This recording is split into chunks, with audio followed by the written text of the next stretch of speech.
tem sede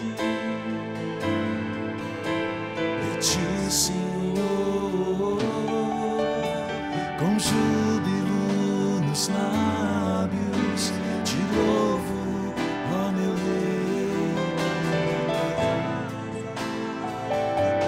Encontro abrigo, ó Deus, tu és do início, ó Deus, tu és a minha fortaleza, minha alma tem sede de ti, Senhor, com júbilo nos lábios, te louvo, ó meu Rei. Debaixo de tuas asas encontro abrigo, te louvo e te bendigo, porque és bendito, ó Senhor. Glórias ao Deus eterno. Te louvo e te bendigo, porque sempre és comigo, ó Senhor. Glórias a Deus. Ó Deus, tu és. Ó Deus, tu és o meu Deus forte, a minha fortaleza, minha alma tem sede de ti, Senhor, com júbilo nos lábios, te louvo, ó meu Rei. Debaixo de tuas asas encontro abrigo, te louvo e te bendigo, porque és bendito, ó Senhor. Glórias ao Deus eterno. Te louvo e te bendigo, porque és comigo, ó Senhor. Glórias ao Deus eterno, eterno, ao Deus eterno. Glórias ao Deus eterno, eterno, ao Deus eterno.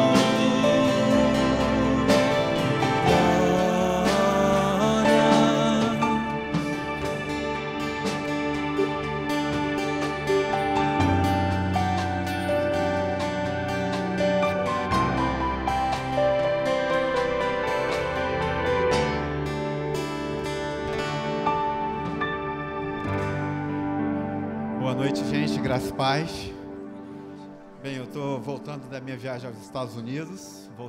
Cheguei na sexta-feira e eu agradeço a Deus pela oração dos irmãos que me ajudaram em oração. Quero dizer que foram momentos maravilhosos.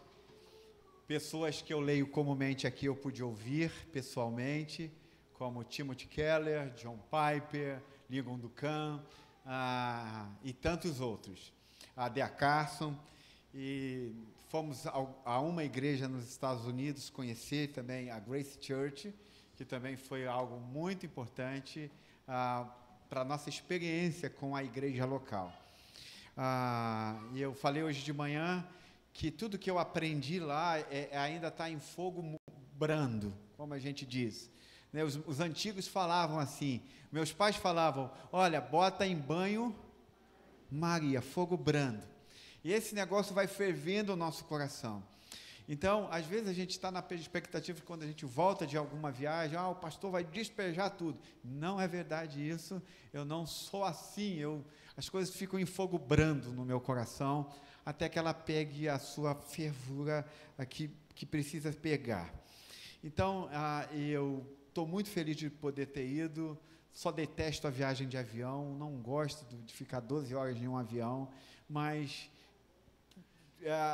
no todo nós tivemos uma viagem maravilhosa com irmãos, pastores, maravilhosas e foi uma experiência muito rica.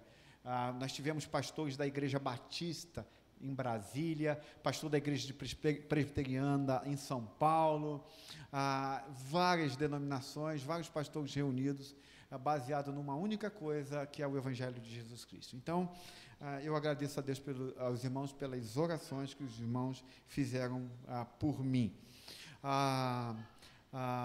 Por último, eu quero te dar boas-vindas ao estar conosco.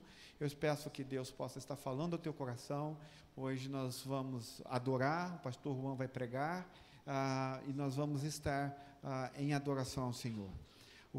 Como o nosso culto funciona, nós vamos adorar ao Senhor agora, depois nós vamos ter um vídeo com os nossos anúncios, depois vamos ter a pregação da palavra com o pastor Juan, nós vamos passar aos sacramentos e as nossas dízimos e ofertas, e então nós terminaremos o culto.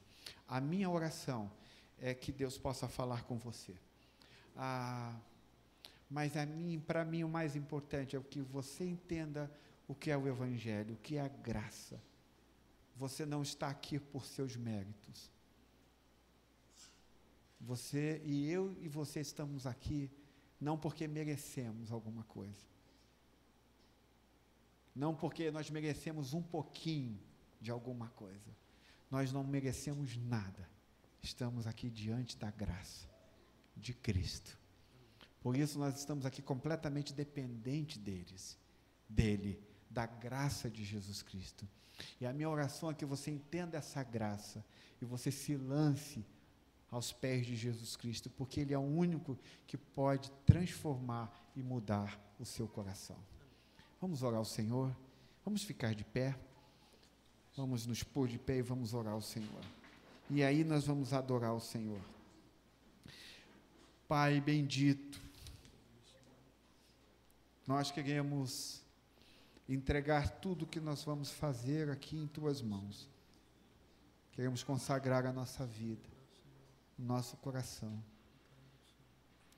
Queremos te dizer que o Senhor, queremos lhe pedir que o Senhor se faça presente. Como assim a Tua palavra diz, onde estiver 2 ou 3 ali, eu estarei. Eu te rogo para que Teu Espírito possa estar convencendo o nosso coração do quanto nós somos pecaminosos e o quanto nós precisamos da graça do nosso Senhor Jesus Cristo. Senhor, nós te pedimos que Teu Espírito possa proteger-nos nesta noite, que se envie os Seus anjos, trazendo proteção espiritual à nossa vida, e que a adoração agora que nós vamos fazer glorifique o Teu nome, que o Teu nome seja engrandecido, e que essa adoração por meio de Cristo possa subir como um aroma agradável ao Senhor. Que os nossos corações não se prendam nesta hora, que os nossos lábios não se fechem nessa hora, mas que toda a nossa vida, todo o nosso corpo, todo o nosso ser te adore, e te adore em espírito e em verdade. Nós queremos consagrar tudo que vamos fazer nesta noite a Ti, para a honra e glória do Teu nome, em nome de Jesus. Amém e amém. Antes de nós adorarmos, eu queria convidar você a apertar a mão de alguém que está do teu lado, dar seu nome para ela. Meu nome é fulano, ciclano, seja bem-vindo.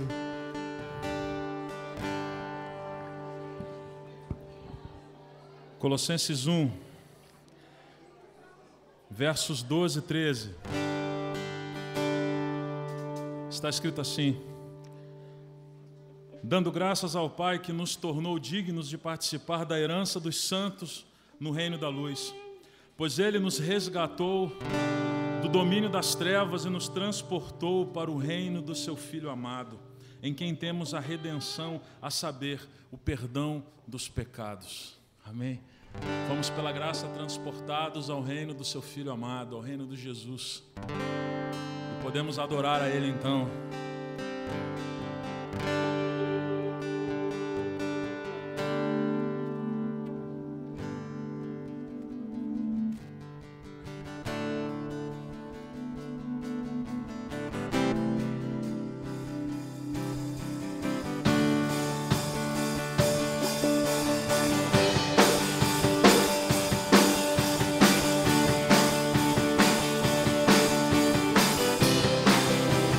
declarar: és real. És real pra mim, és fiel a mim. Tua graça alcançou meu coração. És meu Salvador, que me resgatou. Tua graça alcançou meu coração. Eu cantarei que te encontrei. Eu bradarei que te encontrei. Com graça eu cantarei que te encontrei. Eu bradarei que te encontrei. Eu encontrei o teu amor. Eu encontrei o teu amor, Senhor.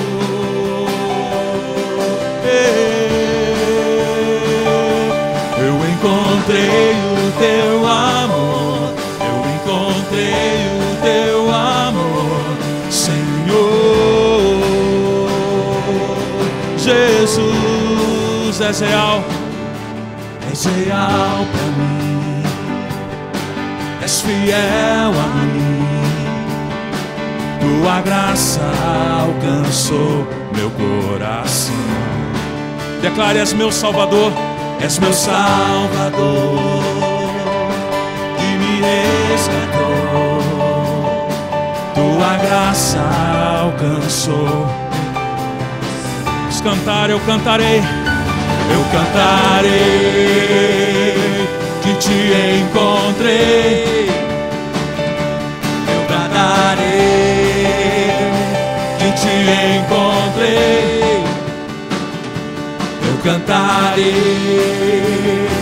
que te encontrei. Eu bradarei que te encontrei. Encontrei o teu amor, eu encontrei o teu amor, Senhor. Jesus, eu encontrei o teu amor, eu encontrei o teu amor, Senhor. Declare: o teu amor me libertou, o teu amor me libertou. Eu encontrei o teu amor, o teu amor me libertou. O teu amor me libertou, o teu amor me libertou. Eu encontrei o teu amor, o teu amor me libertou. O teu amor me libertou, o teu amor me libertou. Eu encontrei o teu amor, o teu amor me libertou. O teu amor, eu encontrei o teu amor, o teu amor me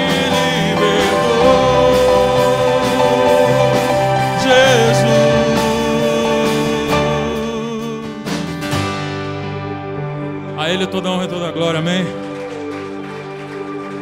Obrigado, Senhor. Obrigado porque estamos livres do pecado. Aleluia. Obrigado porque pela Tua graça temos um tesouro maior do que esse mundo pode oferecer. Nada nesse mundo se compara a pertencermos ao Senhor. Aleluia, você pode dizer isso a Ele. Nada nesse mundo se compara a Te conhecer, Jesus. Tu és o meu maior tesouro. Aleluia.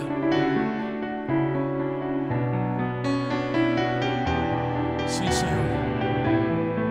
Te adoramos. Algo te peço, pois é o que anseio. desejo sempre estar em tua presença. Tu és a força da minha vida, o meu maior tesouro. Tudo que tenho sou, eu devo só a ti. Algo te peço, declare. Algo te peço, pois é o que anseia o meu coração. Desejo sempre estar em tua presença. Tu és a força da minha vida, o meu maior tesouro. Tudo que tenho sou, eu devo só a ti.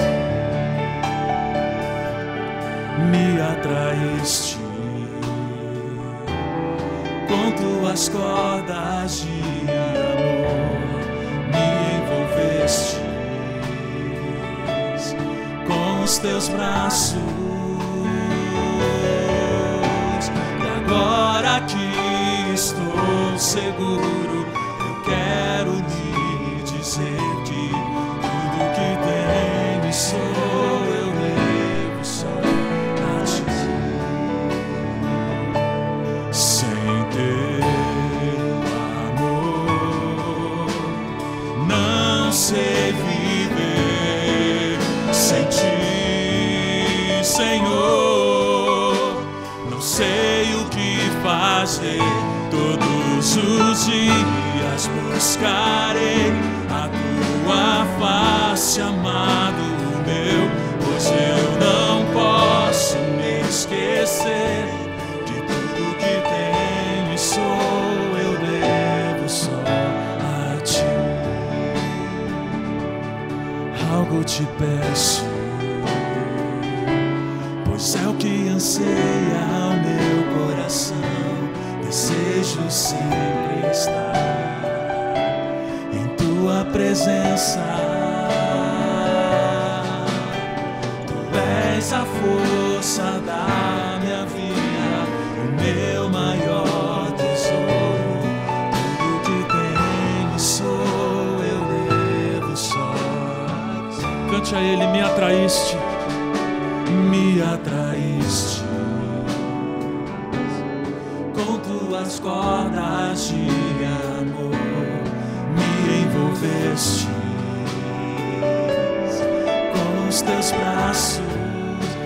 Repouso na segurança do Senhor. Agora que estou seguro, eu quero te dizer que tudo que tenho sou, eu devo aleluia. Me atraíste, vamos cantar somente. Me atraíste com tuas cordas de amor, me envolveste com os teus braços. Reconheça a segurança do Senhor. E agora que estou seguro, eu quero te dizer que tudo que tenho sou, só a ti. Cante a ele. Sem teu amor não sei viver, sem ti, Senhor, não sei o que fazer. Todos os dias buscarei a tua face, amado meu, pois eu não posso me esquecer que tudo que tenho sou, eu devo só a ti.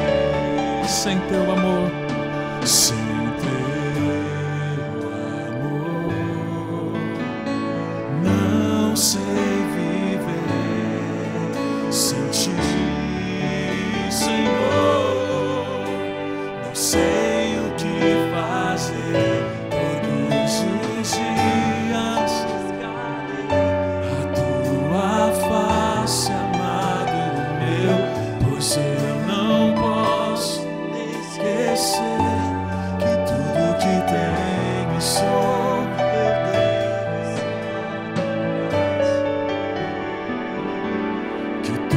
que tenho e sou, eu devo só a ti.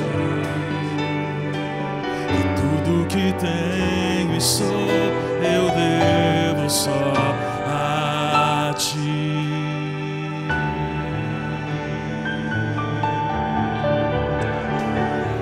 Devemos tudo a ti, Senhor.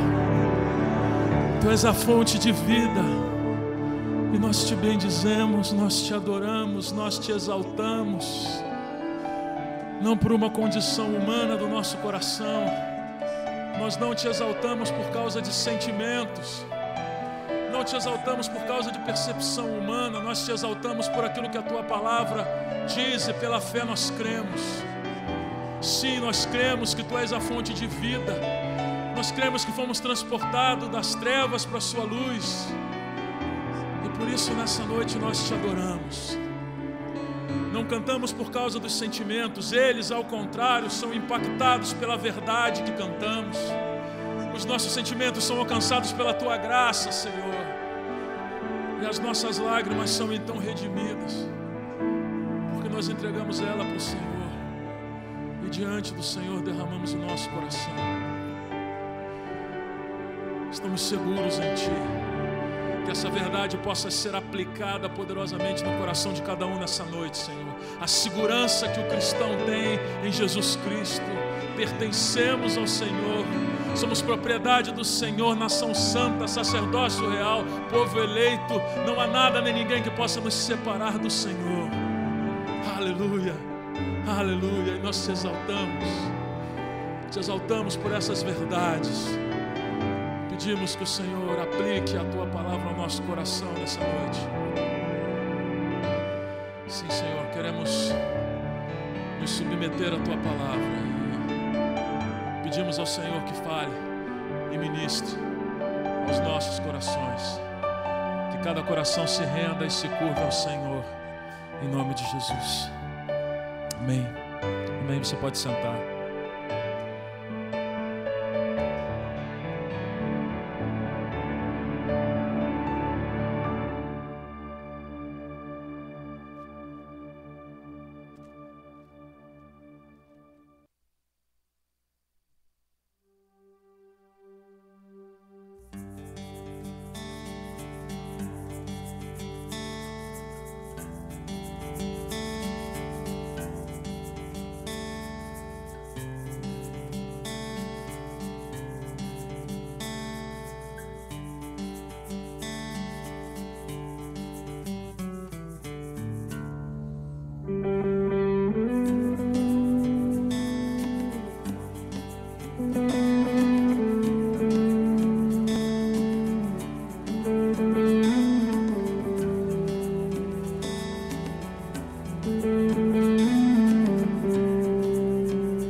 Som, pronto, ok. Tony, obrigado. Bom, gente, às vezes a gente se atrapalha um pouquinho aqui com a tecnologia, e glória a Deus pela vida do Tony, que me salva, né, da minha... Eu tenho um perfil meio homem das cavernas, né, então eu demoro a me entender com essas coisas. Crianças de 2 a 11 anos estão liberadas para a sua escolinha, vão ter o ensino da palavra de Deus na linguagem apropriada da idade.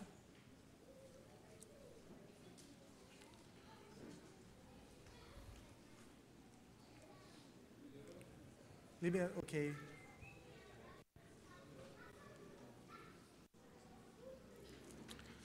Pela manhã, o presbítero Alessandro pregou a palavra de Deus, proclamou a palavra de Deus no livro de Lucas, e sem saber, eu também vou pregar no mesmo livro. Então, a mensagem de hoje... Opa!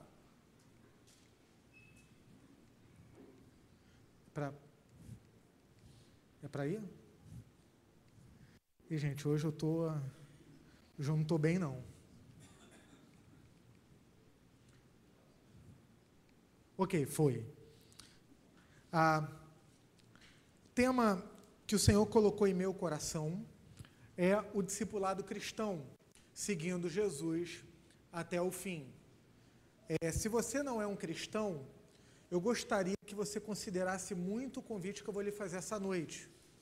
Se você já é um cristão, a minha oração é que essa palavra possa encorajar a sua fé.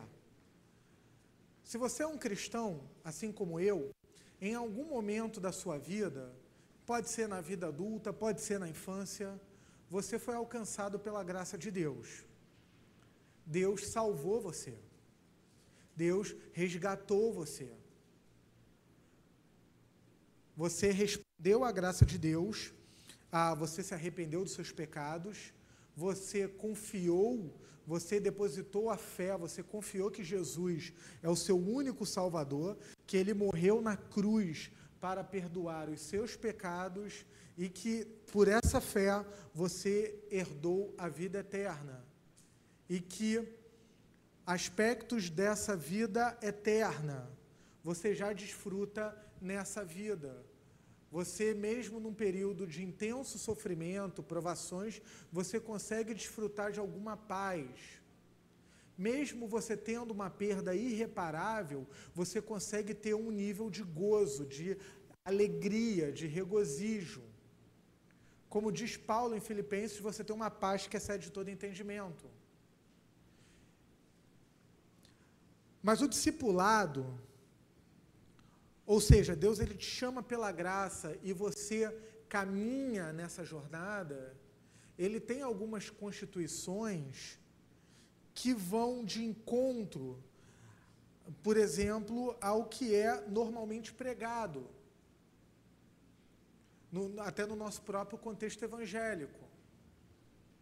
Então, gostaria de trabalhar com os irmãos, gostaria de pensar com os irmãos hoje, o que de fato constitui o discipulado cristão, ou seja, o que é realmente ser um discípulo de Cristo. E gostaria que você meditasse consigo mesmo. Eu sou um discípulo do Senhor?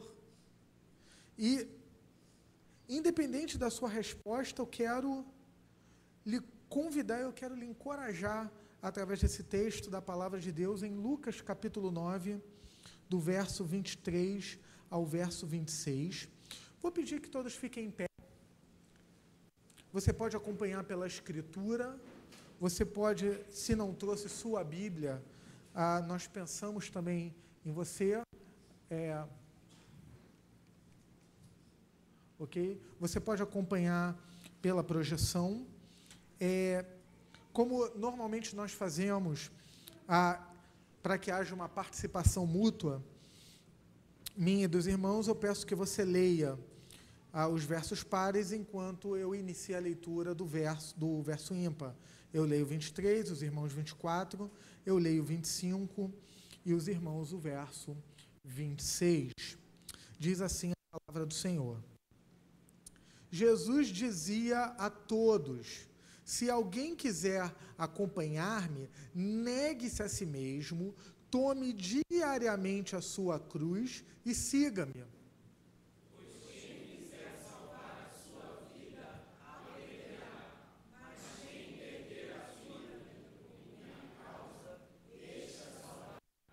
Pois que adianta o homem ganhar o mundo inteiro e perder-se ou destruir a si mesmo? Se alguém se envergonhar de mim e das minhas palavras, o Filho do Homem se envergonhará dele, quando vier em sua glória e na glória do Pai e dos santos anjos. Amém. Senhor, ilumina a minha mente, aquece meu coração enquanto prego a tua palavra. Porque não é a minha voz ou a minha retórica, mas o poder está na tua palavra, na tua revelação, Senhor. E por isso eu rogo que o Espírito Santo passeie no meio de nós, e que ao passear no meio de nós, o teu Espírito grave profundamente a tua palavra e o Evangelho de Cristo em nossos corações. Que o Senhor nos conforme pela tua palavra à imagem do teu Filho Jesus, para que o nosso viver glorifique o nome do Senhor e que ao glorificar o Senhor, nós possamos desfrutar da verdadeira alegria, paz e plenitude, regozijo que há única e exclusivamente na pessoa de Jesus. Te agradeço, Deus, por conhecermos o Evangelho. Mas oro, Senhor, por aqueles que ainda não conhecem o Evangelho, que a tua graça os alcance, que o Senhor abra os olhos espirituais para que possam ver a beleza de Cristo e assim se render ao teu santo nome. Por meio dele, por ele, para a glória dele, em nome de Jesus. Amém. Louvado seja Deus. Podem assentar.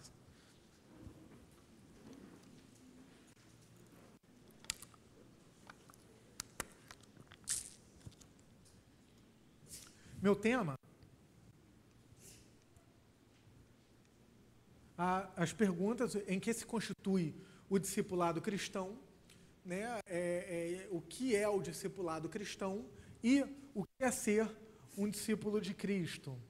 Então, o tema central é que o discípulo de Jesus, ele é aquele que renuncia a si mesmo e a sedução do presente século, do mundo, para seguir o seu mestre, mesmo que isso tenha implicação na perda da sua própria vida. Em março, o pastor Cláudio pregou um sermão em Tessalonicenses, motivado por causa de 21 cristãos coptas. O que é isso?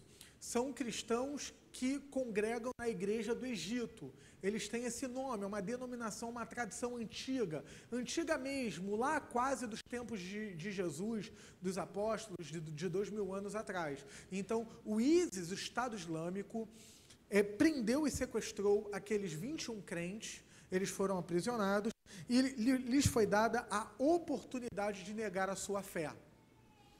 Ou seja, se você renunciar à fé em Cristo, você tem a sua liberdade.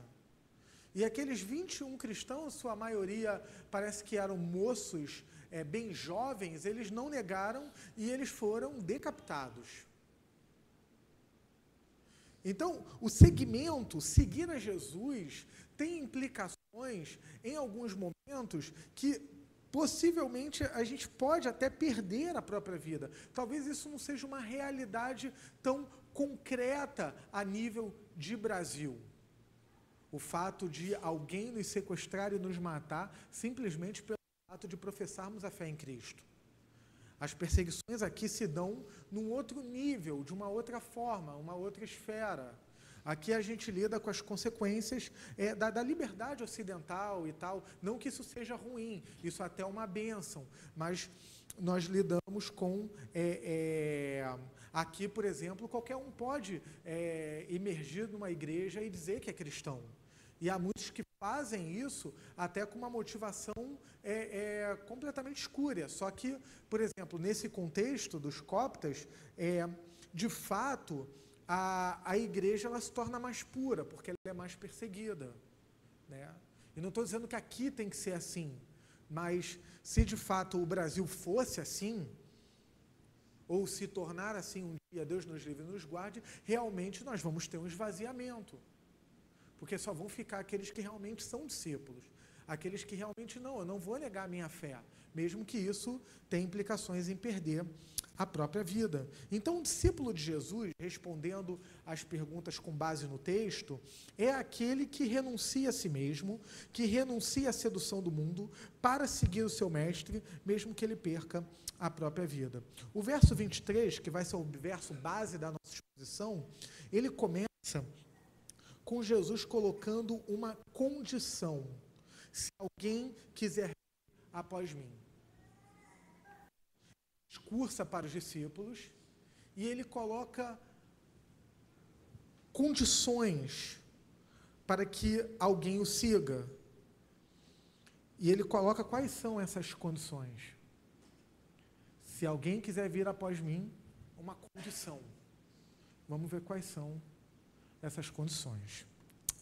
Em primeiro lugar, a condição para seguir Jesus é negar a si mesmo.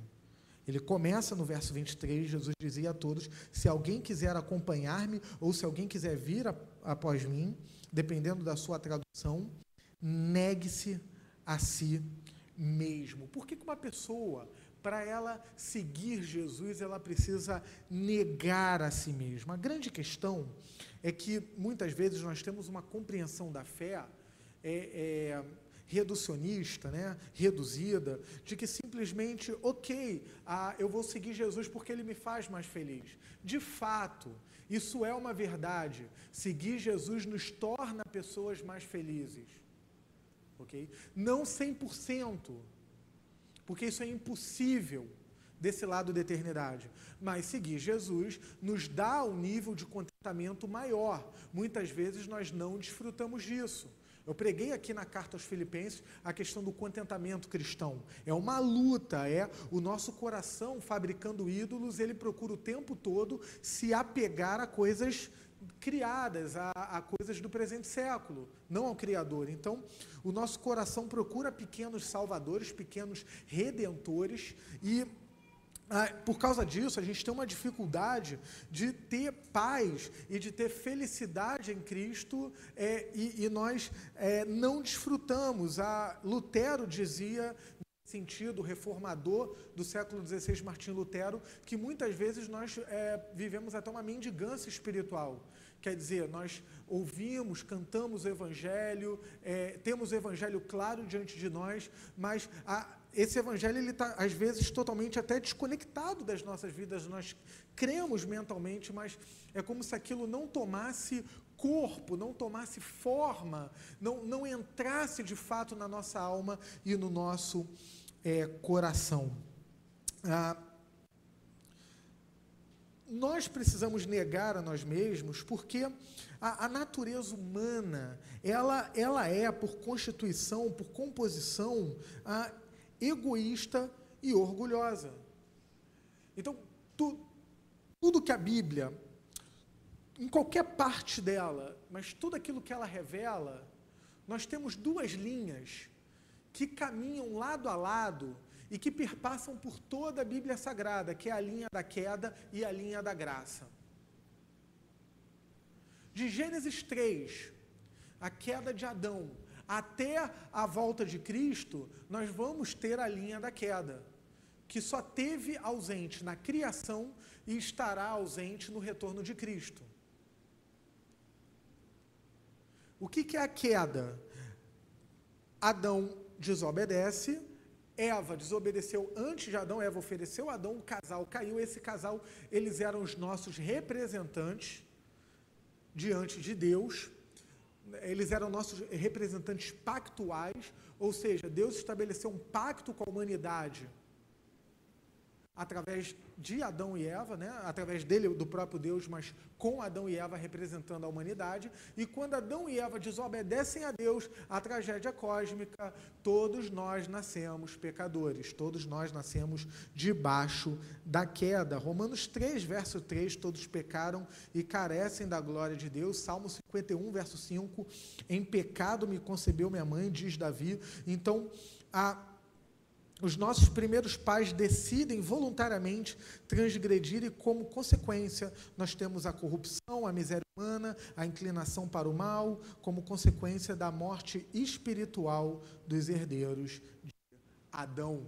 Então, o egoísmo e o orgulho são derivados de um coração pecador que busca a própria glória em detrimento da glória de Deus, ao invés da glória de Deus. Então, o coração pecador, ou seja, o nosso coração, o coração pecador,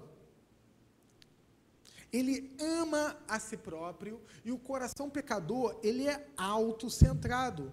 Então, por consequência disso, nós, seres humanos, todos nós, em maior ou menor grau, nós somos sensíveis, somos mimados, somos orgulhosos e detestamos críticas, elas nos tiram até o sono, buscamos ser os nossos próprios redentores e salvadores. Ao invés de Jesus, nós caímos nas promessas dos falsos ídolos, né, nas falsas promessas dos ídolos, porque o nosso coração é uma fábrica de ídolos, já dizia João Calvino no passado. Então, o coração humano, ele fabrica esses ídolos que nos prometem conforto, nos prometem prazer, nos prometem controle das nossas próprias vidas. Então, a consequência disso é que nós amamos, pensando aqui em Mateus 22, 37, amar a Deus sobre todas as coisas e o próximo como a ti mesmo, a nossa tendência natural é fazer exatamente o contrário. Nós amamos mais a nós mesmos do que Deus acima de todas as coisas, e ao próximo como a nós mesmos. Estou falando isso sem Cristo, ok? A nossa natureza, ela é inclinada em sua composição a amar mais a si mesma do que a Deus e do que ao próximo. O pastor que influencia muito o pastor Cláudio, pastor Timothy Keller, Tim Keller, da Igreja Presbiteriana do Redentor em Nova York. Por exemplo, ele escreveu um livrinho maravilhoso chamado Ego Transformado, tocando exatamente nessa questão de que o Evangelho, ele precisa entrar nas nossas afeições. Porque, de fato, se eu perguntar aqui, quantos de vocês acreditam que Deus existe? Todos vocês, ou pelo menos a maioria esmagadora, vai levantar a mão. Se não todos. Se eu perguntar quantos de vocês acreditam realmente que Jesus Cristo é o único e suficiente Salvador, a maioria esmagadora vai levantar a mão. Até um não cristão é capaz de dizer, sim, eu não entreguei minha vida, mas isso é uma verdade. Agora, se eu pergunto, quantos de vocês não ficaram com raiva de alguém essa semana? Quantos vão levantar as mãos? Eu não posso levantar. Eu não posso, a começar do pregador. Tem que ficar com as mãos abaixadas. Eu posso levantar dizendo que creio em Deus, eu posso levantar dizendo que acredito que Jesus é o único e suficiente Salvador, mas eu não posso levantar dizendo que eu não fiquei com raiva de ninguém semana passada.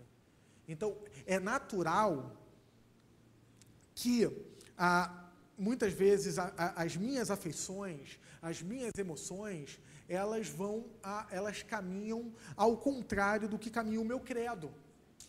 Eu creio em Deus, eu creio em Cristo, eu creio na Bíblia, eu creio no Evangelho, eu creio na igreja, eu creio no Espírito Santo, eu posso recitar o credo apostólico de cor, mas as minhas afeições, muitas vezes, elas não. O pastor Cláudio falou um pouco disso também essa manhã, na devocional, não coadunam com o meu credo. Às vezes elas vão numa direção oposta ao meu credo. Eu sei que eu devo amar o próximo, eu creio em Cristo, mas muitas das vezes eu sou egoísta. Eu devo amar o próximo, mas muitas das vezes eu sinto raiva do meu próximo. Eu devo amar a Deus sobre todas as coisas. Muitas das vezes eu amo mais as coisas da criação do que o próprio Criador. Eu sei que eu devo amar a Deus sobre todas as coisas, mas muitas vezes eu amo mais a mim mesmo do que o próprio Deus. Pode parecer assustador isso que eu estou falando para os irmãos. Que isso, pastor? Você deveria ser um pouco mais espiritual, né? Mas nós somos assim. O que nos transforma é a graça de Deus. ok?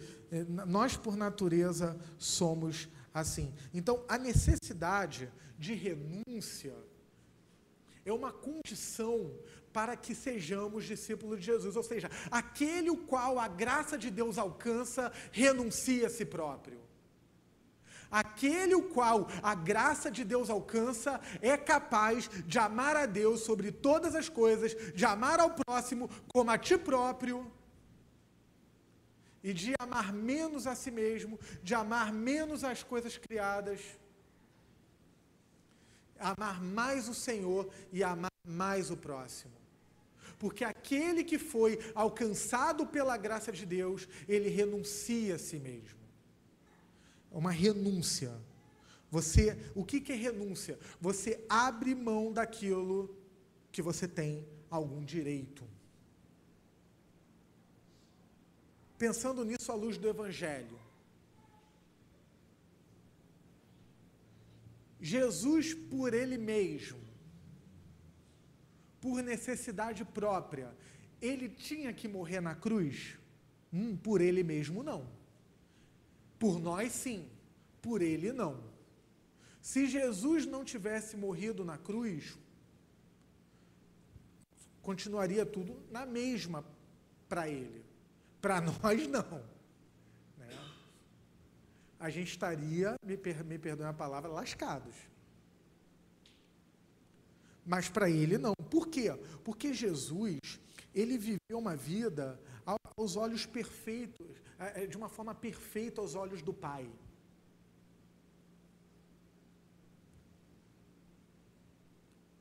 Então, só em Cristo e só Jesus, só em Jesus Cristo, só Ele e, no nosso caso, só nele que nós conseguimos amar a Deus sobre todas as coisas, amar ao próximo como a nós mesmos. Por isso que Jesus fala, aquele que quiser vir após mim, ou aquele que quiser me seguir, renuncia-se a si próprio. Abra mão daquilo que você tem direito. Ou do que achamos que temos direito. Nesse caso, o contexto aqui é a nossa própria vida. Então, a primeira condição para seguir o Senhor Jesus Cristo é renunciar a nós mesmos, renunciar os poderes, renunciar os prazeres deste mundo.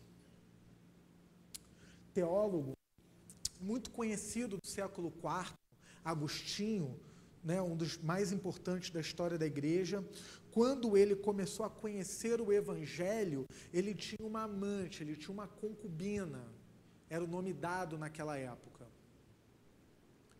E ele, então, quando o Evangelho começou a confrontar a vida sentimental dele, o fato dele desfrutar do amor de uma mulher que não era a sua esposa, ele fez a seguinte oração: Deus, dá-me castidade, mas me deixa aqui mais um pouquinho. Está no livro dele, Confissões. Sem vergonha, esse teólogo, não igual a todos nós. Dá-me castidade, Deus, mas espera um pouco, porque está bom aqui. Deixa-me desfrutar da minha, vou contextualizar, da minha namorada, no sentido da intimidade. Renunciar os poderes deste mundo, qualquer confiança em alguma instituição, qualquer confiança em alguma organização, qualquer confiança, mesmo na própria igreja, acima do próprio Deus, não é uma renúncia. O chamado da renúncia é uma renúncia total, o qual nós admitimos que Cristo é o nosso único Salvador. Como disse, eu vou falar um pouco sobre ele, um pastor alemão da época da Segunda Guerra Mundial, chamado Dietrich Bonhoeffer. Jesus Cristo, e não o Estado, é o nosso único e suficiente Salvador. Somos chamados a renunciar a nós mesmos, somos chamados a renunciar os prazeres deste mundo, somos chamados a renunciar os poderes deste mundo. tanto nós, quanto as instituições, quanto o prazer, tem o seu devido lugar no contexto da redenção. Somos amados por Deus, desfrutamos do prazer no contexto de casamento monogâmico e heterossexual, como também as instituições públicas e privadas podem ser uma bênção para a glória de Deus e para o serviço ao próximo, quando bem e eticamente orientadas. Em segundo lugar, a condição para seguir Jesus é tomar a sua cruz dia após dia. O que significa, o que é tomar a cruz, o que significa e por que dia após dia? Na Palestina do primeiro século, qualquer judeu que sabia que se fosse condenado à morte, ele teria que carregar a própria cruz até o local da crucificação, porque na Palestina do primeiro século, debaixo do Império Romano, haviam dois tipos de pena capital. Havia uma pena capital, ou seja, pena de morte, que era por decapitação, que só era para os cidadãos romanos. Era uma pena de morte para a elite, né? E os marginalizados, no caso aqueles que não desfrutavam de cidadania romana, eles morriam por crucificação. Então, no ano de 65 depois de Cristo, quando o imperador Nero ele promoveu a perseguição aos cristãos, e a história conta que ali é que morre o apóstolo Pedro, o apóstolo Paulo. Pedro, quando ele é capturado e ele vai ser crucificado, ele até pede, não está na Bíblia, isso é tradição, é história, ele pede para ser crucificado de cabeça para baixo, porque ele não era digno de morrer igual ao seu mestre, e aí os soldados romanos, crucificam Pedro de cabeça para baixo. Paulo, por ser cidadão romano, ele pôde morrer com a pena de morte para a elite, ou seja, ele foi decapitado. Então, qualquer judeu condenado, ele sabia que, ao ser condenado, ele próprio, naquele contexto, que carregava a sua cruz. Jesus, esse dito foi bem antes da crucificação. Jesus já estava predizendo a sua morte. Então, Jesus, ao falar do Evangelho e ao falar do discipulado cristão, ele estava colocando o contexto da sua própria crucificação. Aquele que quiser vir após mim, negue-se a si mesmo, tome a sua cruz dia após dia. Ou seja, carregar a cruz até o percurso da crucificação. E, de fato, foi isso que Jesus fez. Então, carregar a cruz é se identificar com Cristo quando você estiver no caminho do sofrimento. Eu sou extremamente preocupado com o tipo de pregação que nós temos no Brasil. Embora isso está em tudo quanto é lugar. Alguns lugares na África, na América Latina, um pouco na Ásia, na parte de cima do globo, esse tipo de pregação só é mais visível nos Estados Unidos, que é o evangelho da prosperidade, que ensina que crente não sofre, ou que se você está sofrendo, ou é a ausência de fé, ou você tem algum pecado. Meus amados, nós somos chamados por Deus, em muitas ocasiões, a caminhar pela estrada do sofrimento. C.S. Lewis vai dizer que o sofrimento é o megafone de Deus. No sofrimento, embora nós não somos estoicos, não celebramos uma festa, não fazemos churrasco, quando estamos passando por um sofrimento, não gritamos uhul quando você descobre que tem um câncer, não é isso que eu estou falando, mas é o fato de que, ao estar no caminho do sofrimento, você tem uma oportunidade de compreender e de se identificar com o Senhor Jesus Cristo quando Ele carregou a sua cruz. Então, o que é carregar a cruz? É você compreender que há caminhos nessa vida que são dolorosos. Alguns deles especificamente por causa da fé no Evangelho. Ainda que aqui no Brasil, para alguns, o máximo que isso vai render é uma piada no trabalho, ou no seu local de estudo. Você é Bíblia, você é crente, você é Para alguns pode ser acarretado uma demissão. Mas ainda assim, seguir a Cristo, no caminho estreito, tem os seus momentos de dor. John Piper fala, pregador que o pastor ouviu na sua viagem, que nós não vamos para o céu no mar calmo, num colchão confortável da... Bom, eu que sou classe média mais baixa da Ortobon. Tem aquele Europa, que é melhor ainda, né? A gente não... John Piper fala que a gente vai para o céu, que o nosso caminho para o céu, a nossa ida para o céu, é num colchão de espinho, num mar de sangue, meus irmãos. É pela causa do Senhor Jesus. E quando o Senhor Jesus fala para tomarmos a nossa cruz dia após dia, Jesus está nos chamando a uma vida centrada na cruz. Ou seja, a cruz, ela não é a sua porta de entrada para a igreja. A cruz não é a porta de entrada para o evangelho apenas. Tim Keller vai dizer que o evangelho, que a cruz não é o ABC da vida cristã, é A a Z, o alfabeto inteiro. A cruz não é a chave que você dá a ignição no seu carro para a partida, mas a cruz é toda a carcaça do carro passando pelo banco, chegando ao motor, que sustenta a sua caminhada até o seu destino final. Quando Jesus fala tomar a sua cruz dia após dia, Jesus está dizendo e está nos chamando que ao renunciarmos a nós mesmos e a seguirmos Jesus, nós somos chamados a uma vida centrada na cruz.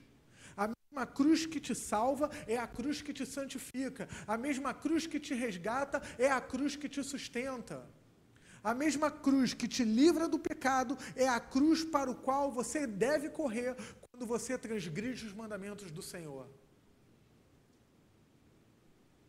Por isso que eu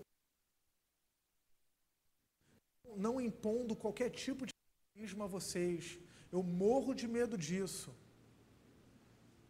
mas com muita dor e com muito carinho no coração, eu temo muito quando algum membro da igreja não vem participar da ceia.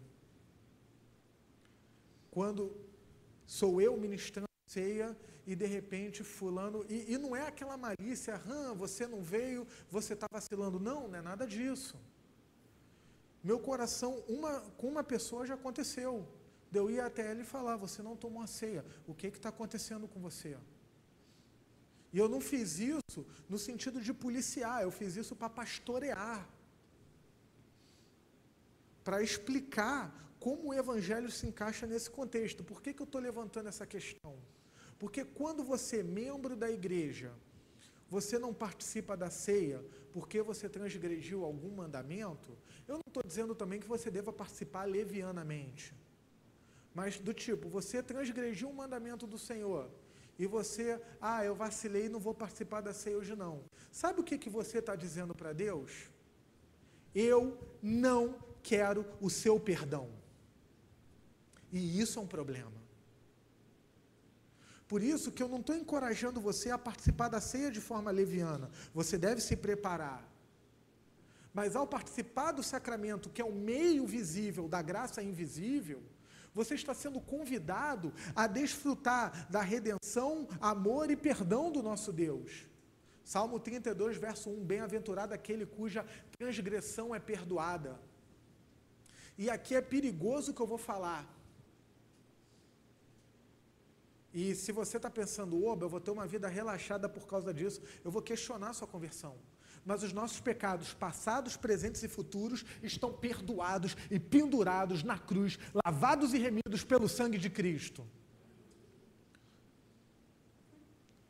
Eu sei que essa minha fala pode gerar uma dúvida em alguns. Bom, mas então eu posso viver da vida que eu quiser? Essa não é uma pergunta de alguém que foi remido pela cruz. A pergunta é, quando eu fracassar, Senhor, eu devo correr para os seus braços? E a resposta, sim. Corra para os braços do Senhor. Porque a nossa vida ela é chamada para ser uma vida centrada na cruz. Se você estudar a carta de Paulo, a primeira carta de Paulo aos Coríntios é muito interessante.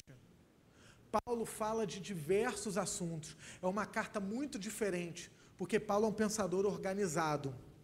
Ele organiza tematicamente, mas em 1 Coríntios ele fala de assuntos até aleatórios.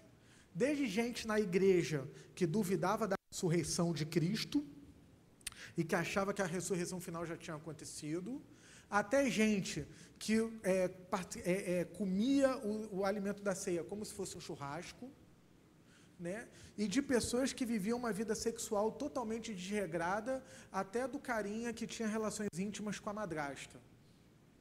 Paulo tinha que lidar com tudo isso naquela carta. Agora é interessante que no capítulo 6, Corinto era uma cidade extremamente promíscua, e tinha lá o templo da Afrodite, que era a deusa do sexo e tudo mais, e uma cidade extremamente promíscua, parece com o nosso contexto meio Rio de Janeiro, né? Área metropolitana, tal, um pouco parecido, né? E a Afrodite, ela foi reinventada com alguns entretenimentos culturais que nós temos no nosso contexto. Mas o que eu quero dizer é que, no capítulo 6 de Corinto, Paulo está dizendo o seguinte para aquela igreja: olha, fujam da imoralidade. Né? É um pecado que Paulo não manda nem você enfrentar, manda você fugir. Tem um exemplo lá no Antigo Testamento de José, tal, né? Gênesis 37 a 50, você pode depois ler como dever de casa. Mas 1 Coríntios 6, Paulo está dizendo, olha, fuja da imoralidade. E ele vai, fuja, tal. E no versículo 20, o argumento de Paulo é o seguinte: porque fostes comprados por sangue. Ou seja, Paulo não está dizendo, entre na linha, ainda que isso seja saudável. Paulo não está dizendo, tenha um bom comportamento, se guarde, pelo bom comportamento e por se guardar em si. Paulo está dizendo, fuja da imoralidade, não se prostitua, porque vocês foram comprados com sangue. É o sangue de Cristo. Então, o tempo todo, na carta de Paulo a 1 Coríntios, todo assunto que ele aborda, ele fala da cruz, ele fala do Evangelho, ele fala do sangue de Cristo. Repetidamente, ele muda de assunto, ele diz que a razão é o Evangelho. Ele não está ele não está simplesmente dizendo, ei, seus devassos, tenham um bom comportamento ao povo de Corinto. Ei, para com essa gula, para com essa promiscuidade, para com isso, gente, que horror. Ele não está dizendo isso. Então ele está chamando a uma vida centrada na cruz, em detrimento do legalismo. Ou seja, não descanse na lei, descanse na cruz, descanse em Cristo. Com essa base, você, meu irmão, minha irmã em Cristo, membro de uma igreja evangélica, mesmo que você tenha lutas, não deixe de participar dos sacramentos, mas use esse momento na sua intimidade e relação com o Senhor para você se reconciliar e para você pedir graça, força aos pés da cruz, no poder do Evangelho, para você poder desfrutar da vitória sobre o pecado que foi conquistada na cruz do Calvário pelo nosso Senhor Jesus Cristo. Então, ter uma vida centrada aos pés da cruz implica em morrer para o mundo e morrer para si mesmo. Porque unido com Cristo, nós vivemos uma santidade de vida. Eu amo biografia. Eu sou apaixonado por biografias. Uma das minhas prediletas é de um alemão que nasceu em 1906, chamado Dietrich Bonhoeffer. Eu vou postar uma foto dele daqui a pouco, quando eu for fazer uma citação. Bonhoeffer era filho de um psiquiatra de classe alta na Alemanha e ele já desde pequeno decidiu que ia fazer teologia, que é o tipo de faculdade que eu e o pastor Cláudio fizemos para ser um pregador, ser um ministro da palavra e dos sacramentos, e que outros irmãos aqui estão estudando para essa função. Ele decidiu que ia ser pastor, ao contrário da família, tal, mas a igreja a gente está na modernidade, a igreja perdeu sua relevância cultural, e ele, eu vou reformar a igreja. Na sua vida adulta, é quando o Partido Nazista inicia uma gestão ali naquele país. E Adolf Hitler, então, ele é o chanceler, ele é o Führer, o líder. Então, num aparelhamento estatal e numa tomada do Partido Nazista para tornar o Estado totalitário, a cruz na Igreja Evangélica da Alemanha, ela foi substituída pela suástica. E o culto, ao invés de começar com uma oração a Cristo, ele começava com uma saudação ao Führer, aquela saudação Heil Hitler. O jovem Bonhoeffer, junto com outros pastores, ele entendeu que no culto, prestar honra ao Estado totalitário e ao Führer, como se fosse o próprio Cristo, era idolatria. E ele começou a se rebelar. Na época, então, já um pastor da igreja, já um doutor em teologia, já um professor da faculdade, já um palestrante da rádio.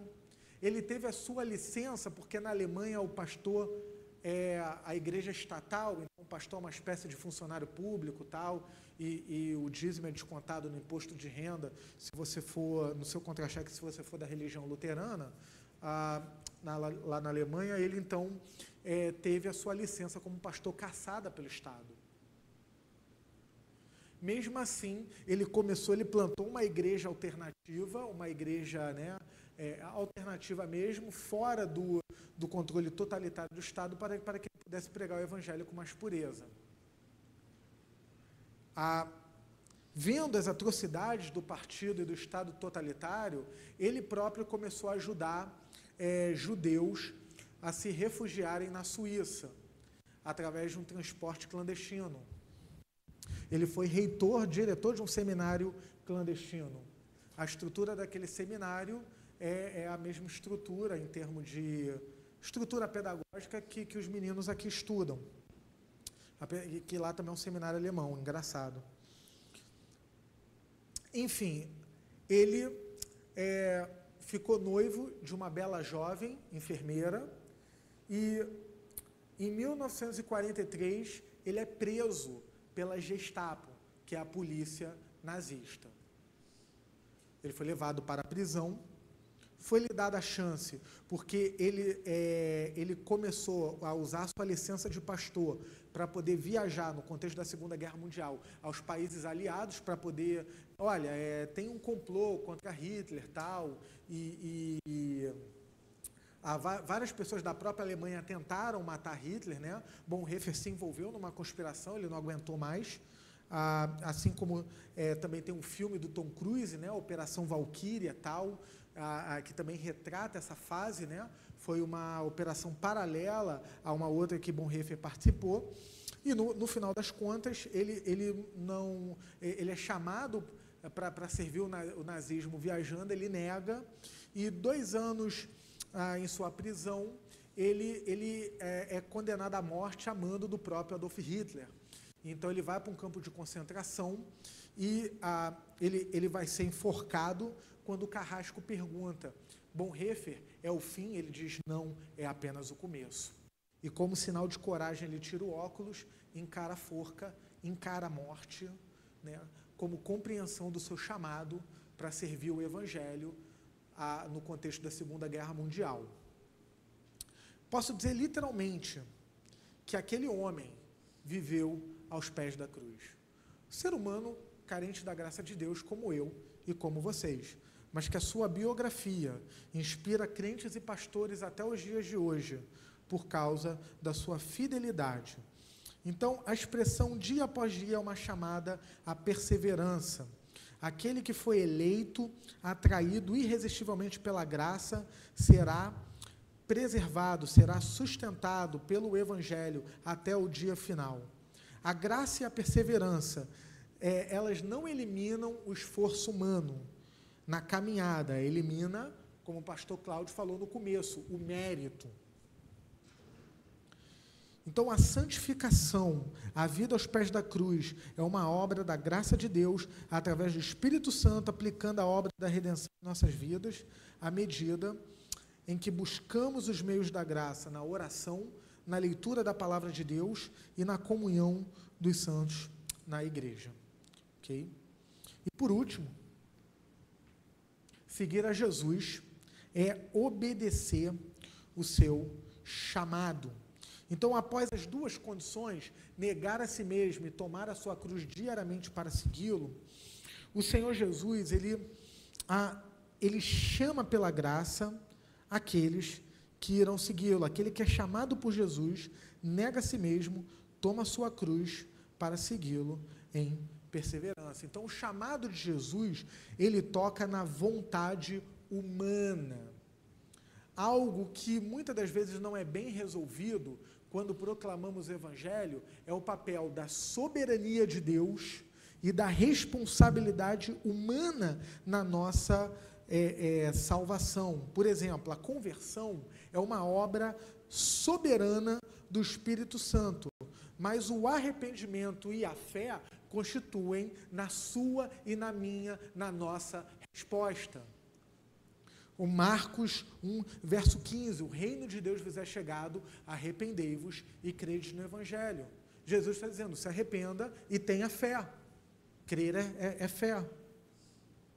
Efésios 2, verso 8, vai dizer que a salvação ela é pela fé, ela é pela graça mediante a fé. Não por obras, porque a glória é somente de Deus e não nossa. Então, você tem um versículo que fala da salvação como obra de Deus, mas você tem versículo que fala que você respondeu a essa salvação. Por isso, se você ainda não é cristão, de fato, eu acredito que só Deus pode abrir o seu coração para crer na obra do Evangelho e para que você se renda. Mas eu preciso falar a sua vontade humana para que você se arrependa, para que você creia no Evangelho. Eu lhe faço esse convite, arrependa-se e creia no Evangelho. Certa ocasião, eu tinha acabado de me formar no seminário e fui ser missionário no interior, bem rural, em Minas Gerais. Naquela ocasião, eu recebi a visita, naquele campo, de um engenheiro, que ele era marroquino, lá de Marrocos, e ele era de tradição muçulmana. Então, ele, por ser engenheiro, ele trabalhava numa empresa que ele tinha que fazer o percurso Brasil e Marrocos com alguma frequência. E, numa dessas indas e vindas, ele conhece o Evangelho. E ele é membro de uma igreja grande em Marrocos, que tem 6 membros, porque a igreja grande lá, 6 membros se reúnem numa casa de forma clandestina, senão o Estado lá pega e castiga. Por causa de sua conversão, ele foi deserdado da sua família, o seu próprio pai falou para ele, você não é mais meu filho, você morreu quando você se converteu a Jesus. Então ele foi deserdado, ele tem algum contato por debaixo dos panos com a mãe, mas ele foi deserdado. Naquela ocasião que ele me visitou, franqueei a ele que pregasse a palavra, contasse seu testemunho, falasse da sua experiência de fé, e ele citou uma frase que até hoje ela está gravada na minha mente, no meu coração, como inspiração para a minha caminhada de fé. A salvação é pela graça, mas o discipulado é custoso. Muitos usam o conceito bíblico da salvação pela graça para fundamentar e sustentar uma espécie de quietismo, uma zona de conforto. Do tipo, se Deus me salvou pela graça, ok, eu não vou me esforçar mais para nada, eu não vou lutar contra os meus pecados, eu não vou mais ser santo, eu não vou lutar mais pelo bem ao próximo. Mas olha o que Bonhoeffer nos fala no seu livro, O Discipulado. Graça barata versus graça preciosa. A graça barata é a graça que nós dispensamos a nós próprios. A graça barata é a pregação do perdão sem arrependimento. É o batismo sem a disciplina de uma congregação. É a ceia do Senhor sem a confissão dos pecados. É a absolvição sem confissão pessoal. A graça barata é a graça sem discipulado, a graça sem cruz, a graça sem Jesus Cristo vivo e encarnado. A graça é preciosa porque chama ao discipulado. E a graça é por chamar ao discipulado de Jesus Cristo. É preciosa por custar a vida ao homem. E é graça por assim dar-lhe a vida. É preciosa por condenar o pecado. E é graça por justificar o pecador. Essa graça é sobretudo preciosa por tê-la sido para Deus, por ter custado a Deus a vida de seu Filho. Fostes comprados por preço. E porque não pode ser barato para nós aquilo que para Deus custou caro. Chega até nós como gracioso chamado ao discipulado de Jesus. Vem como palavra de perdão ao espírito angustiado e ao coração esmagado. A graça é preciosa por obrigar o indivíduo a sujeitar-se ao jugo do discipulado de Jesus Cristo. As palavras de Jesus: o meu jugo é suave, o meu fardo é leve, são expressões da graça. A graça e o discipulado permanecem indissoluvelmente ligados. Ou seja, Deus nos chama pela graça, mas o caminho estreito, ele tem um custo, e esse custo é a nossa própria vida. E nós fazemos uma escolha. Se nós retemos as nossas vidas, ou se nós entregamos a nossa vida a Cristo. Na minha conclusão, os versos seguintes, eu concentrei a minha exposição no 23, mas do 24 ao 26, vai dizer que aquele que quiser salvar a sua vida, se você disser para Cristo, não, a minha vida é minha e eu faço dela o que eu bem entender, o próprio Cristo está dizendo que você perderá a sua vida. Mas se você quiser perder a sua vida pela causa de Jesus, Ele o salvará. É a promessa da palavra de Deus. No verso 26, Jesus vai dizer que aquele que se envergonha dele aqui, Jesus se envergonhará dele quando vier em sua glória e na glória do Pai com os anjos.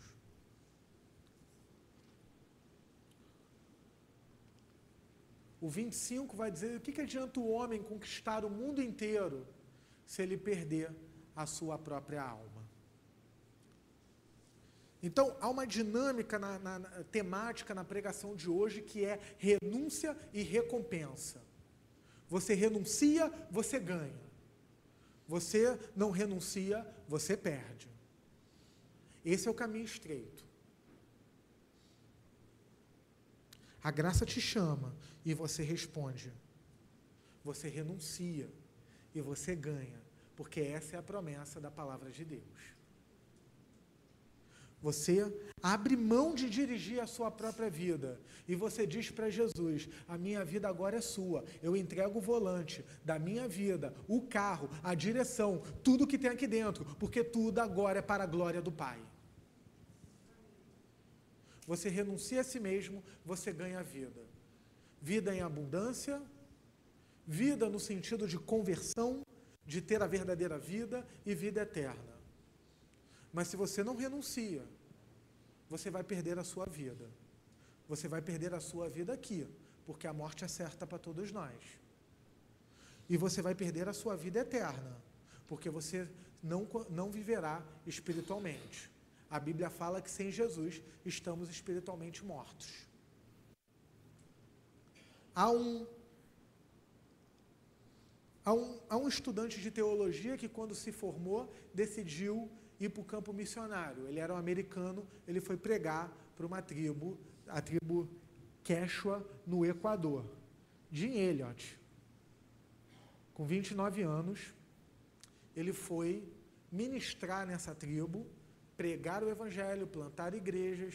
Só que a tribo Quechua no Equador é uma tribo canibal. E ao chegar lá para pregar o evangelho, ele foi capturado e foi morto para virar comida dos índios canibais. Ele sacrificou sua vida para tentar alcançar aquelas pessoas para Cristo. Ele tem uma frase muito famosa com a qual eu termino a mensagem. Não é tolo aquele que abre mão do que não pode reter para ganhar o que não pode perder. Morreu com 29 anos. Mas hoje ele desfruta de um grande galardão no céu. Eu não estou dizendo que vocês, eu não estou querendo assustar, no sentido de que você não deve procurar isso deliberadamente sem Deus te chamar. Ok, eu vou ser missionário numa zona de guerra por causa do sermão de domingo à noite. Não é isso que eu estou falando. O que eu estou falando é que o chamado de Deus tem implicações, às vezes, da perda da própria vida. Para mim, ser pastor foi abandonar a tentativa da profissão dos meus sonhos. Estou compartilhando com vocês. Não sei como se dá isso no seu chamado. Mas o chamado, ele implica em renúncia. Você nega a si mesmo para seguir a Jesus. E a sua vida passa a pertencer a Ele. Podendo você ser um missionário numa área perigosa, ou vivendo você no melhor condomínio de São Gonçalo. Não importa. Não estou colocando nenhum tipo de legalismo nesse sentido. Mas o ponto é que seguir a Jesus implica em renúncia. Você retém, você perde. Você renuncia, você ganha. E a minha oração é que, sendo você um não cristão, você possa renunciar e ganhar a vida aqui e eterna. E você, sendo um cristão, que você seja encorajado a continuar vivendo aos pés da cruz, em perseverança. Que o Senhor abençoe vocês. Senhor, o caminho estreito, ele às vezes parece muito doloroso e custoso para nós, porque nós somos fracos, nós somos frágeis, nós somos vasos de barro.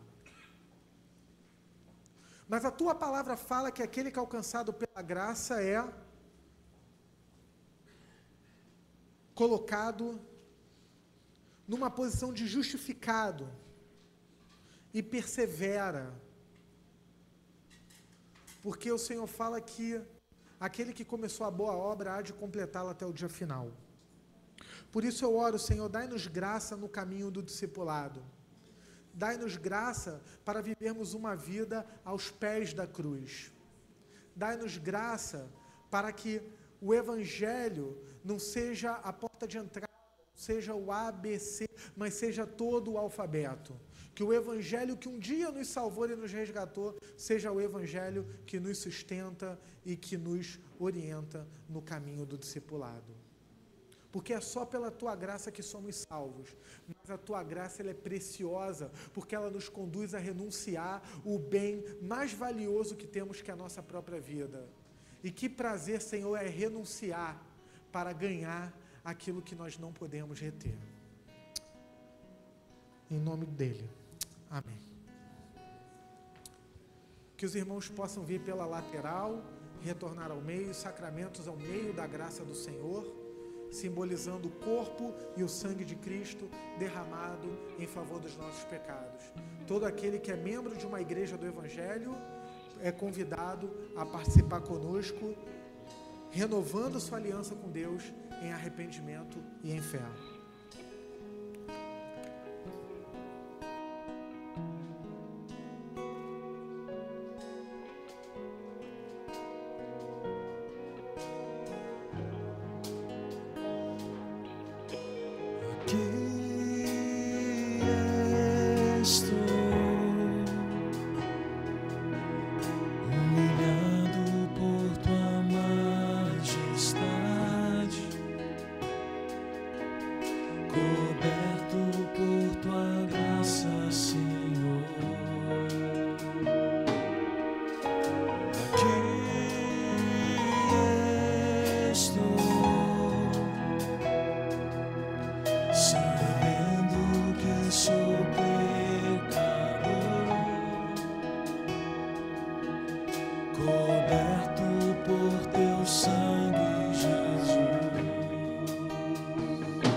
Se colocar de pé para cantarmos, se você quiser se colocar de joelhos, estamos já livres nesse momento diante do Senhor, estamos diante da majestade santa de Deus. Aqui estou, humilhado pelo teu amor.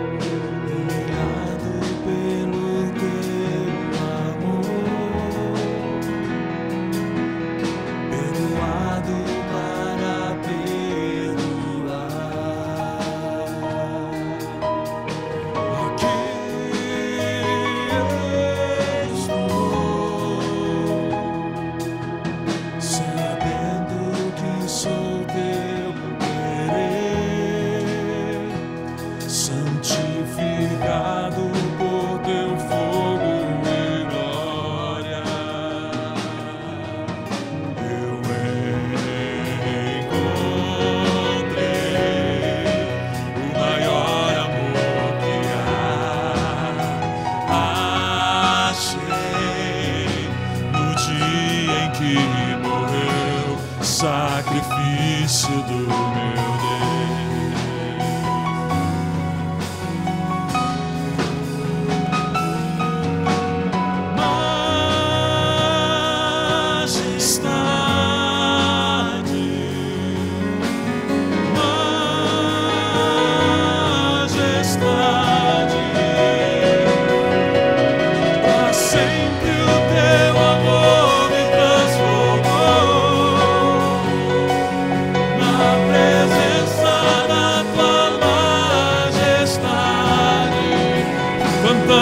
cantamos,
tua graça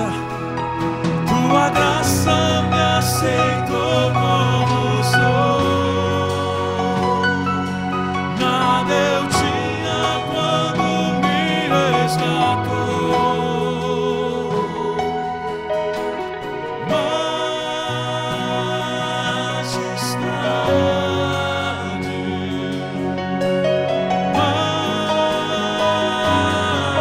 A obra dele é definitiva, declare para sempre. Para sempre o teu amor me transformou. Na presença, declare para sempre. Para sempre o teu amor me transformou. Na presença da tua majestade. Celebre isso, declare para sempre. Para sempre o teu amor me transformou. Na presença da tua majestade.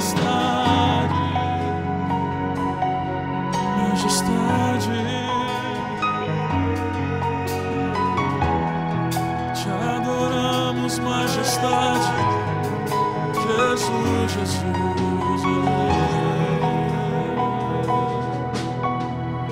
Somos transformados pela tua majestade, Senhor. Podemos cantar para a nossa própria alma.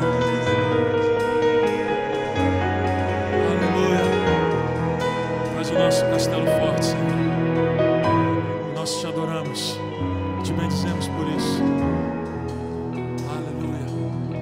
Podemos confiar.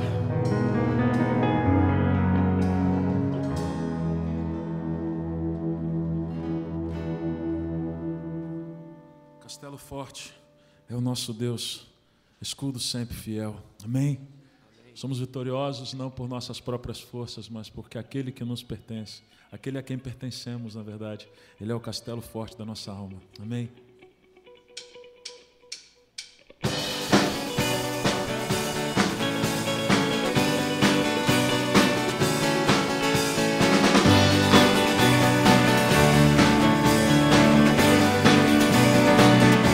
Declare. Castelo forte é o nosso Deus, escudo sempre fiel. Em meio às tribulações, é firme seu poder. Armado está o inimigo mas cairá ante a Cristo Rei. Confie em Deus, meu coração, pois Ele é forte para salvar. Confie em Deus, pois Ele é a rocha e o refúgio seu. Confie em Deus, meu coração, pois Ele é forte para salvar. Confie em Deus, pois Ele é a rocha e o refúgio seu. Castelo forte.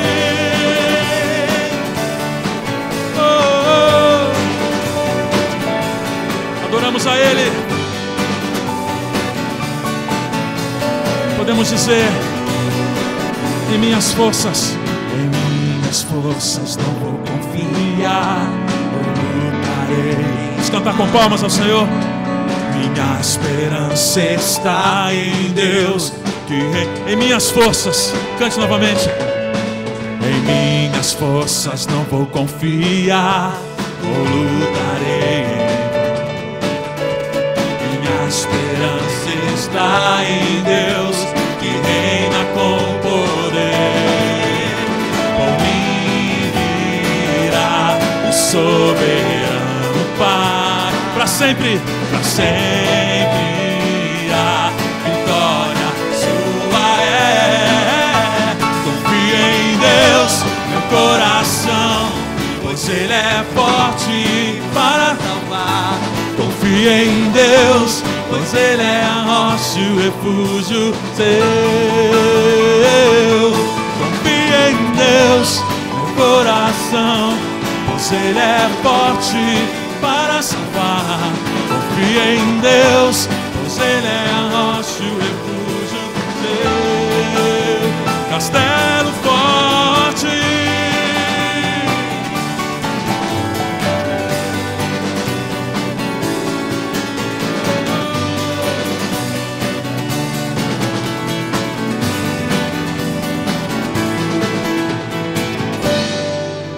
A Ele toda a honra e toda a glória, amém?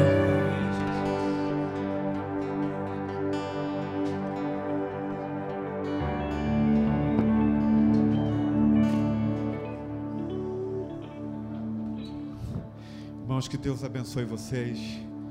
Obrigado por vocês terem vindo. Lembrando que domingo que vem nós temos uma grande festa aqui.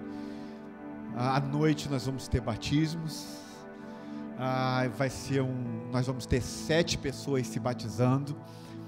Então quero convidar que você venha, traga seus amigos, porque nós vamos ter uma grande festa no domingo à noite às 19 horas. E domingo de manhã eu inicio uma nova série, que eu ainda não sei qual é, ainda estou orando, mas eu espero que Deus venha falar ao nosso coração. Mas, por favor, domingo que vem, venha para essa grande festa. No outro domingo, no primeiro domingo de maio, nós vamos ter algo também muito especial aqui na igreja. Domingo que vem nós vamos estar batismo e agradecendo a Deus por mais um ano da Igreja Cristã Atos. Nós vamos estar celebrando a Deus por mais um ano de vida. No outro domingo, no dia 6 de maio, se eu não me engano, acho que é 6 de maio, nós vamos ter um culto também muito especial à noite, onde nós vamos mostrar tudo que a Igreja Cristã Atos vai fazer durante este ano de 2015 na nova gestão. Nós vamos dizer o que nós estamos planejando para esse ano com vocês, o que nós vamos fazer, a nova liderança. Também será uma grande festa e será uma noite de muita oração. Espera aí, Tony, o que você está falando aí? Não, sem ser esse domingo ou outro. Oi? 3 de maio, 3. Então não me perturbe, Tony. 3 de maio, você que está nos visitando, quero convidar você a voltar, a ouvir mais de Jesus, mais do Evangelho, porque Ele é a única Ele é a única pessoa que pode transformar seu coração. Amém?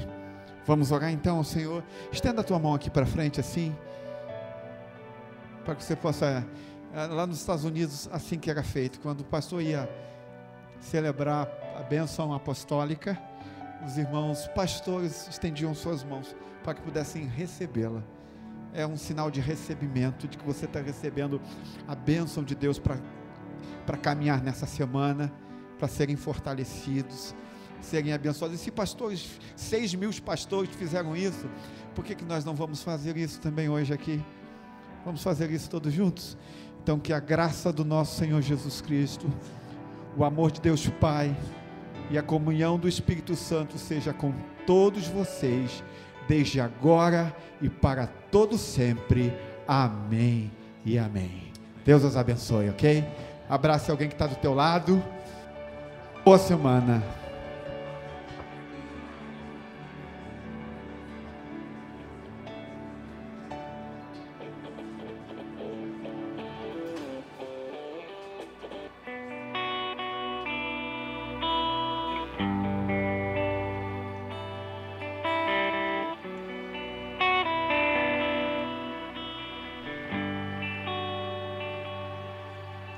Precisamos da tua presença e do fogo